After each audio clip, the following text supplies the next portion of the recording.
พ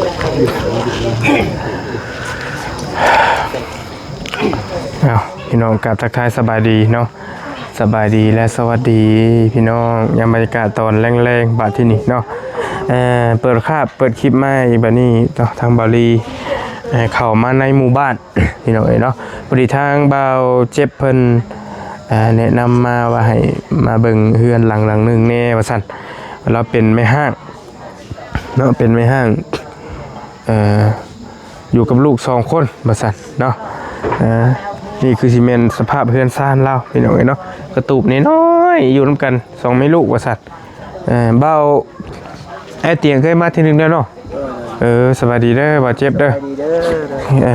บาดเจ็บเป็นกับผ้าบุกเลยพี่น้องเลย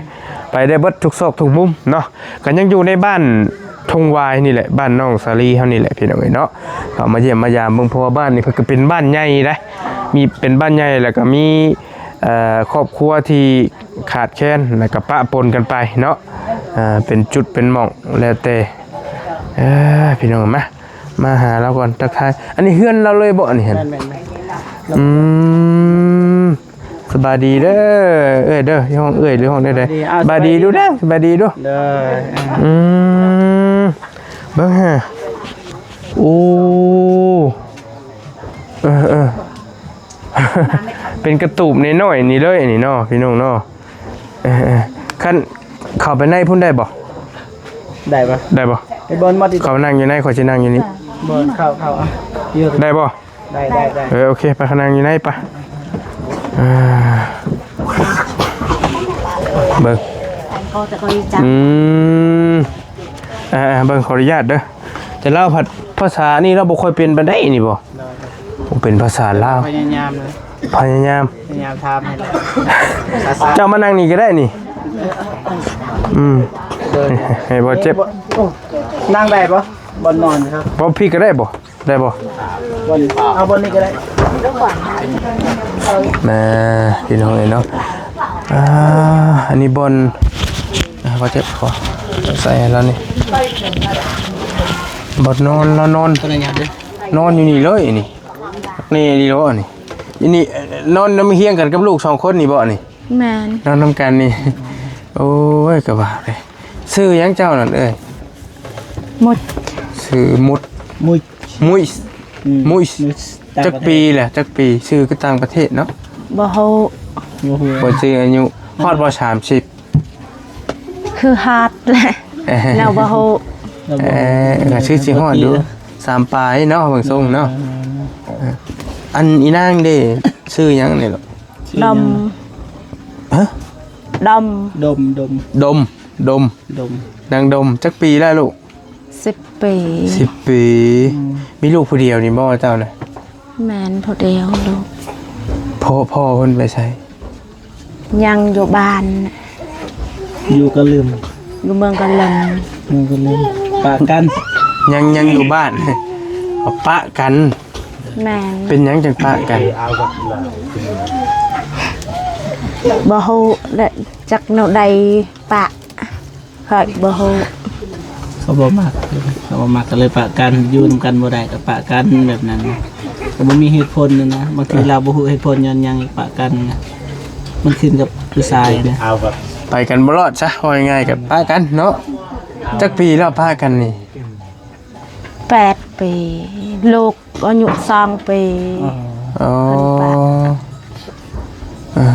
จะก็เลี้ยงลูกมาผู้เดียวนี่เลยบ่เลี้ยงผู้เดียวไม่มีใครเลี้ยงตันยังโยเขากับเลี้ยงคือกันมีแต่คอยเลี้ยงเองตอนอยู่นะกะตอนมีผัวนะก็เพิ่นบ่ได้ค่อยมาสนใจว่าซั่นซะแม่นบ่สนมีแต่เจ้าเลี้ยงผู้เดียวที่คอยเลี้ยงเองเพิ่นบ่ได้เลี้ยงยังเฮียนเขาเฮียนอยู่บ่ลูกแม่นเขาเฮียนเขาห้องนอกปอใดลูกป.3เพิ่นเว้าลาวบ่ได้เลยบ่เป็นมาค่อยมันดังลาว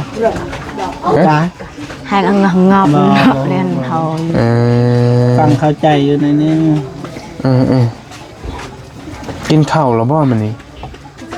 แล้วกินกับหยังใช่แล้วกินจ้ะ ผักหมาก็นอกระตายเนี่ย ผักกูด ผักกูดเออ จาง กินกับผักกูด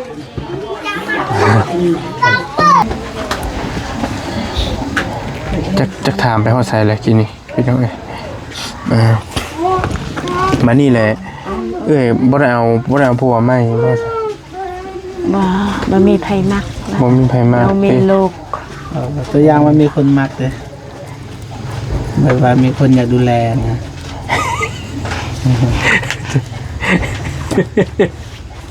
เจ้าก็ว้าวนั่นเนาะ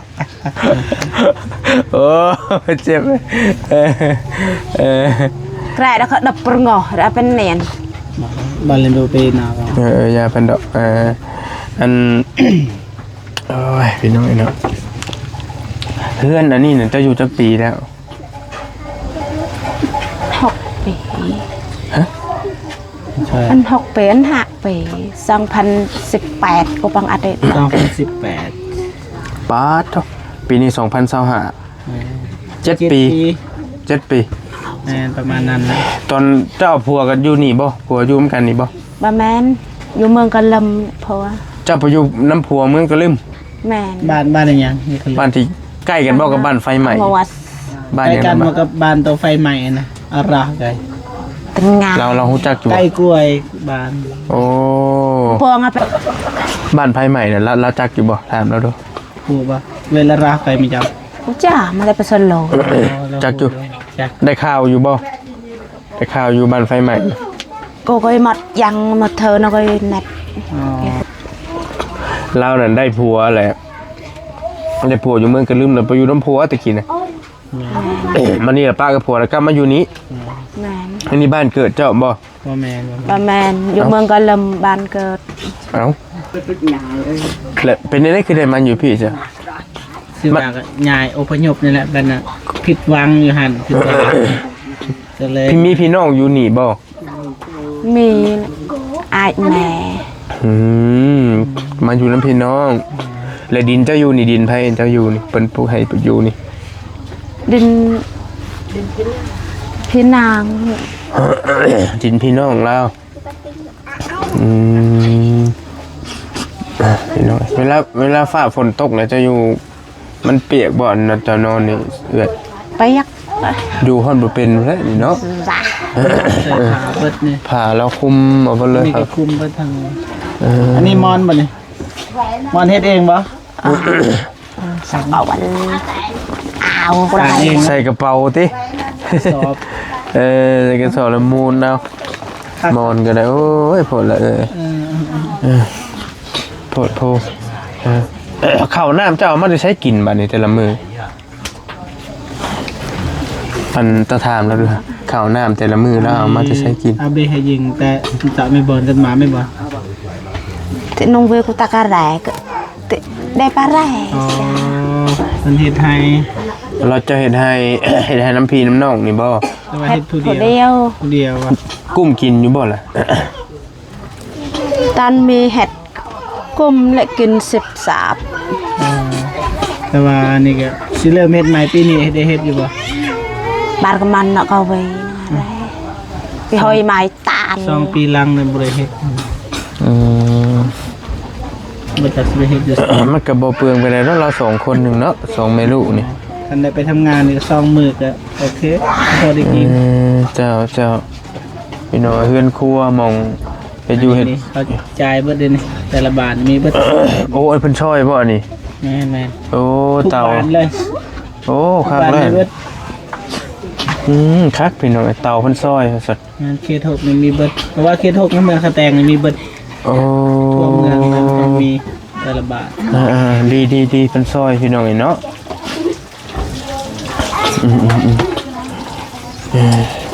อยู่น้ำกัน2คนนี่เราก็ได้เจ้ามาแต่เมืองกะลืมมาแนวใดผัวไล่มาบ่หรือเจ้าจังมาหรือว่าแบบใด อันนี้มีว่าจะแต่ก็ลืมไม่ได้มีว่าติมาชออันนี้ตุสมิจิส ติอิสวัสดิ์กูเจ้าแบบอย่าไปมาก่อนกู อ๋อ เจ้า แบบว่าปะกันนะก็เลยมาทางนี้ ปะกัน เพิ่นเอาเมียใหม่แล้วบ่ผัวเจ้า แล้วเอาเมีย เอาเมียมา ผัวติดผู้สาวบ่ตะกี้คือว่าจะได้ บ่ฮู้คือกัน เราบ่อยากเว้านะ คือสิมี เอาแล้วมันสิตามใจ คือสิมีเหตุผลแล้วว่าบ่ได้เบิ่งทรงผู้นี้เพิ่นถามหาพ่อเพิ่นอยู่บ่ แววเลยกูจริงๆเยอะ จ้า หมอบ่ฮู้ดอก บ่ฮู้จัก กันมันหลาย ยังน้อยเนาะมีแต่ 2 ปีแล้วก็ ยังนิดหน่อยนึง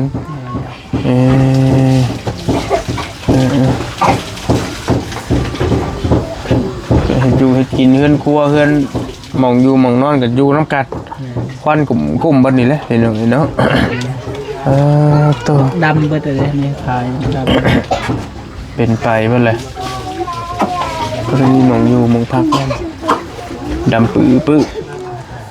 ทานเอาไปเนียตุดหมักแหนงก้อยเสียก โอ้ห่านนี่บ่แม่นเฮือนเอื้อยบ่ ไต โอ้แล้วว่าบ่แม่นอันนั้นเด้เขาเอาให้ตอนใหญ่มาบ่มีก็พักนํพี่น้องพอดีพี่น้องเขาก็มอบให้อันนี้นี่บ่นั่นยังเลยอันนั้นมักแนงนะบนตาบังแนง โอ้มันทำแบบเน่งพอดีเขาก็ให้ใหญ่เพิ่นเพราะว่าเพิ่นบ่มีหยังนะมาแต่บ่มี แค่เป็นห่งคั่วหมองย่างหมองยังเขานะอันนี้ บางอย่าง ย่างผลไม้และเพิ่นมาให้เจ้าอยู่อาศัยอยู่เพิ่นบ่ได้ไล่หนีบ่อยู่นี่เลยเพิ่นให้อยู่นี่เลยติ เยอะบางมื้อเจอสิอย่างเงี้ย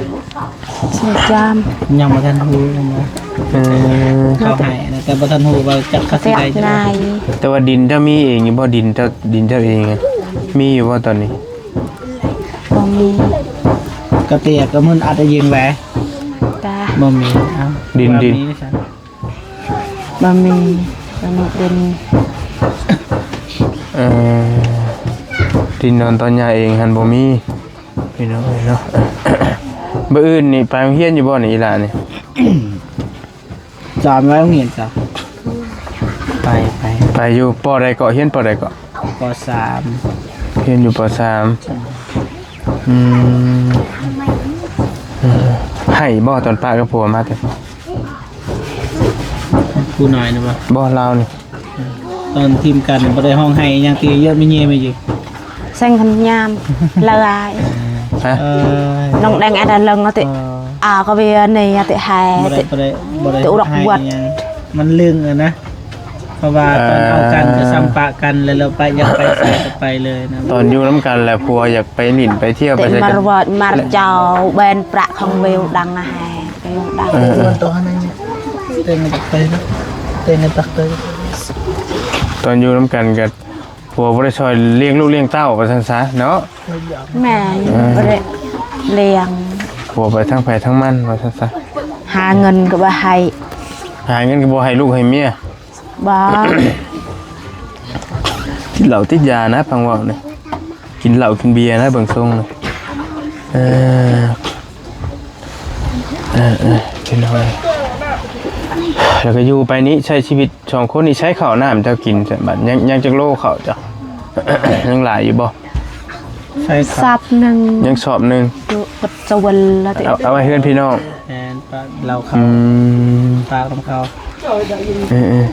อยู่นำกันซองแม่ลูกเราก็ได้ยังหนุ่มยังน้อยยัง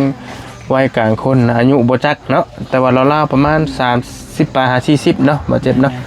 แล้วเล่านี้พี่น้องเอ้ยเนาะ ไป อยู่นำกับลูกมา 7-8 ปีแล้วแต่ลูกน้อยว่าซั่นเอาเงินให้ลูกไปโรงเรียนมื้อจักพันด้วย แวะไม่ต้องปลาเว้ยเนี่ยไม่ต้องให้ บ่มีเงินเนาะ เอาไว้ มีเงินจักพันแต่น้ำโตเดือนที่โตเดือนนี้ บ่มี บ่มีเลย ค่ามันก็หมดแล้วซื้อข้าวมันมีแต่4ล้านได้ จะปลูกมันได้4ล้านบ่ แม่น สีเขาเบิดแล้วมาเจ็บไข่เด้จะเอาเงินจะใช้บัด เบิด เจนเดียวสอบไอ้นม4ล้าน แม่เลี้ยงเดียวเนาะเลี้ยงลูกคนเดียวว่าซั่นไปจังได๋สิเฮียนฮอดไสอีหล่ะลูกบ่เป็นอีกบัดบ่สิ สิให้ฮอดปอใดฮอดมอใด เฮียนมันยังคนเนี่ยนั่นคนละ สังจำบ่ฮู้ฟังดูแต่คันลูกอยากเรียนก็เรียน ต้องมันเป็นหมอน่ะ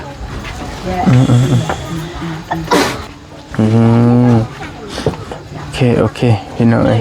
อันอยากได้หยังจะที่สุดตอนนี้อยากได้อีหยังมีหยังที่เจ้าอยากได้ถ้ามีเงินเจ้าสิเอาเจ้าสิซื้อหยังเป็นสิ่งแรกให้บ่เจ็บถามเนาะ อันนี้นุ่งไก่ ถ้าสมมุติเราได้เงินได้ทองมาเราสิซื้อหยังหั่นน่ะ แวปลาไม่ไก่มันไม่อยู่มันไม่แวปลาดำมันอยู่นึกได้อยู่ สังจำ บ่จักสิว่าเพราะว่าบ่มีเงินเลย บ่จังได้สิว่า บ่มีเงินบ่จักสิคิดหยังเลย สายเข้าหน่อยนึงพี่น้องบ่จักแนวสิเว้าสิว่าติจักสิอยากได้หยังบ่ เบิ่งเล่าก็คือสิเศร้าๆเนาะ เลย Ừ. ตามเราว่าบ่จักสิว่าหยังนะเพราะว่าบ่มีเงิน ก็นั่นแหละสมมุติว่ามีแล้วสิซื้อหยังเป็นแนวสิ่งแรกๆที่เราอยากได้ ไม่ได้แหวนนอกจากมันก็นอนอยู่ใกล้จริงมันไม่แวปลา ที่เขาไปมาหอยเห็นกันหนักเลย เนิมติเครื่องไอ้อัดได้ก็เวต่อดังต่อก็แตกเวก็เว มันบูดหรอกเนี่ยอยากได้หั่นเนาะแต่บ่จักได้สิเว้าหั่นนะว่าซั่นซะพี่น้องเอ้ยพอเราอยู่แล้วก็อยู่อันน่ะหม่องเขาเจ้าเด้ที่พักอาศัยของเขาแล้วก็บ่จักเฮาแนวสิเว้าสิว่าบาดนี้พี่น้องบ่เป็นหยังดอกมีแต่ไปให้เพิ่นไปรถเฮาไปเอาแล้วอยู่แล้วกินน้ำรถเฮาไปจะแบ่งให้แล้วก็เฮาสิเมื่อปะละพี่น้องเอ้ย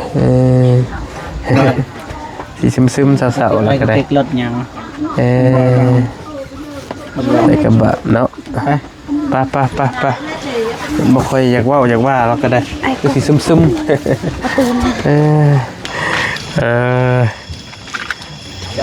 บ่ได้บ่เล็กน้อยมันอยากลายนะ นี่นี่ก็ จะเอาไว้นะไว้ก่อนไปเลยก็เปิดให้โอเคมาเจ็บ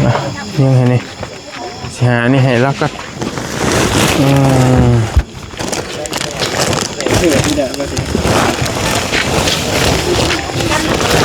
เว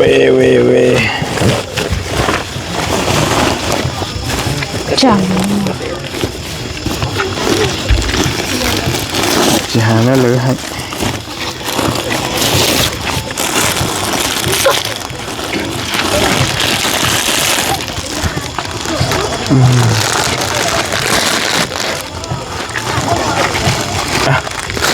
มาต้มชูลูกกินได้เลยเด้อ ครับใจ ครับใจละลายเอาเดี๋ยวอันนี้ขนมอันนะเดี๋ยวจะเอาเข่าให้เขาอันนี้เข่าอยู่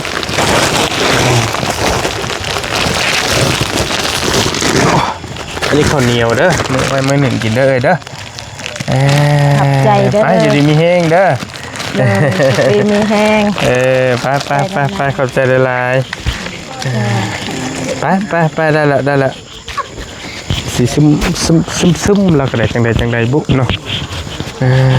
พี่น้องไปว่าเจ็บเฮาเดินทางมานี่ปะมาขึ้นรถก่อนสต็อกไว้ก่อนก็ได้ปุ๊บฝนก็สิมาได้ไปพี่น้องกันเด็กน้อยเพิ่นล้อจักมาได้ทางใดเซลมาลายเฮงเนาะไปมีใจบอลี่ขอตัวเดินทางก่อนพี่น้องเอ้ยเราเองก็ว่าเราบ่ค่อยได้บันไดว่าซั่นซะอยากซึมเศร้าๆอยู่ซี่บ่เตียงมาตอนนั้นก็เราให้บ่ตอนนั้นสิซึมนะเป็นแม่เลี้ยงเดียวว่าซั่นผัวป้าผัวทิ่มแต่เราก็เว้าบ่ได้ว่าเพราะสาเหตุหยังอันนี้เฮาก็บ่ฮู้ตัวนี้ว่าเป็นหยังเราจึงเลิกกับผัวนะแต่เราเองก็คือสิมีความทุกข์นั่นแหละเบิ่งทรงแล้วก็ได้เนาะไปบ่เจ็บเฮาอยู่ดีมีแฮงเดินทางเด้อขอบใจหลายๆพามาเบิ่งเยี่ยมยามครอบครัวทางเอื้อยเราพี่น้องเนาะป้าเดี๋ยวจังว่ากันเด้อพี่น้องเด้อขอบคุณกับคุณหลายๆเนาะขอมุกขอบใจผู้ใหญ่ใจบุญที่เพิ่นสดซอยเหลือผู้ทุกข์ผู้ยากเนาะบ่ว่าสิเป็นทางแม่แพ แพงเพิ่นฝากเสื้อผ้ามาให้แล้วก็ไปทั้งแม่วงแหวนเอ้ยพรเอ้ยเปรมเอ้ยเซมาน่าแล้วก็ทั้งแม่คิตตี้เนาะเพิ่นฝากเงินมาให้บอลี่ก็ไว้แบ่งปันผู้เล็กผู้น้อยเนาะผู้ร้อยผู้พันเอามาม่าปลากระป๋องให้แล้วแต่เหตุสมควรเนาะพี่น้องเนาะเอาอยู่ดีมีเฮงเด้อให้เพิ่นโชคเพิ่นมันเพิ่นร่ำเพิ่นรวยเบัดทุกคนให้เฮงๆปังๆสุขภาพเข้มแข็งอยู่ดีมีเฮงเนาะเป็นโฮมเป็นเงาเบิ่งลูกเบิ่งหลานเบิ่งผู้ทุกข์ผู้ยากต่อไปเด้อเนาะสาธุสำหรับคลิปนี้บอลี่ไปก่อนแล้วอยู่ดีมีเฮงโชคมาร่ำรวยพี่น้องบ๊ายบายโดย